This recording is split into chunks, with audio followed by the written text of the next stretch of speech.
মুড়ি দিয়ে এত মজার একটি স্ন্যাক্স রেসিপি তৈরি করা যায়, আমার মনে হয় আপনারা কেউ এর আগে এই রেসিপি কখনো দেখেননি। তো চলুন আপনাদেরকে আমি এই মজার রেসিপিটি শিখিয়ে দিচ্ছি। একটি পাত্রে আমি নিয়ে নিব মুড়ি, তার সাথে দিয়ে দিব পানি। পানি দিয়ে আমি মুড়িকে ভালোভাবে মিশিয়ে নিব পানির সাথে। আপনারা কে কোথা থেকে আমার এই ভিডিওটি দেখছেন অবশ্যই কমেন্ট করে জানাবেন, আমি আপনাদের সবার কমেন্টের উত্তর দিব। এখন আমি একটি বাটি দিয়ে একে ঢেকে দিয়ে আমি 5 মিনিটের জন্য রেস্টে রেখে দেব, যাতে পানি সোক করে নেয়। 5 মিনিট পরে মুড়িগুলো সামান্য ফুলে উঠবে। তারপর হাতের সাহায্যে আমি মুড়িগুলোকে চেপে চেপে এর ভিতরের পানিগুলো বের করে নিয়ে আসব। হয়ে গেলে আমরা মুড়িকে নিয়ে আরেকটি পাত্রে রেখে দেব। সবগুলো মুড়িকে আমরা পানি ছড়িয়ে নিয়ে আসব।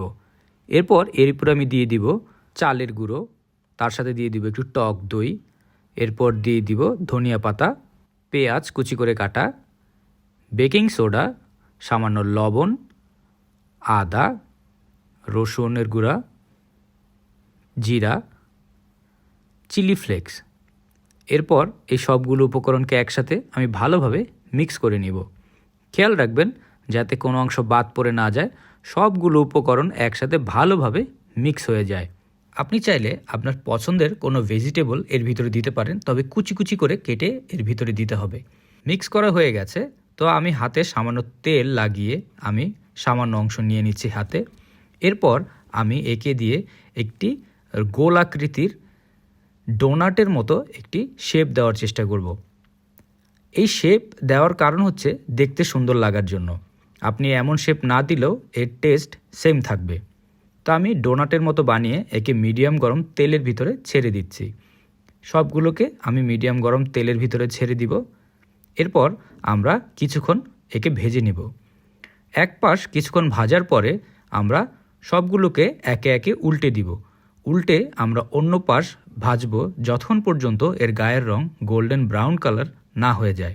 দেখতেই পাচ্ছেন খুবই সহজ একটি রেসিপি। মুড়ি দিয়ে চাইলেই আমরা বিকালের নাস্তা বা মেহমানদেরকেও তৈরি করে আমরা চায়ের সাথে পরিবেশন করতে পারি এই স্ন্যাক্স রেসিপিটি। সবগুলো ভাজা হয়ে গেছে, তো এখন আমি এগুলোকে তুলে ফেলবো। তোলার সময় একটু তেলগুলোকে আমাদের ঝেড়ে নিতে হবে, যেহেতু আমরা অনেক তেলে ভেজেছি তাই খাবারের গায়ে তেল লেগে থাকতে পারে, তাই আমরা তেলগুলোকে সামান্য ঝেড়ে নিব। এটা খেতে ভারী মজা আর খুবই ক্রিস্পি। এরকম মজার মজার রেসিপি পেতে টোস্টেড বাংলা পেজকে অবশ্যই ফলো করবেন। ভিডিওটি ভালো লাগলে একটি লাইক অ্যান্ড শেয়ার করতে ভুলবেন না।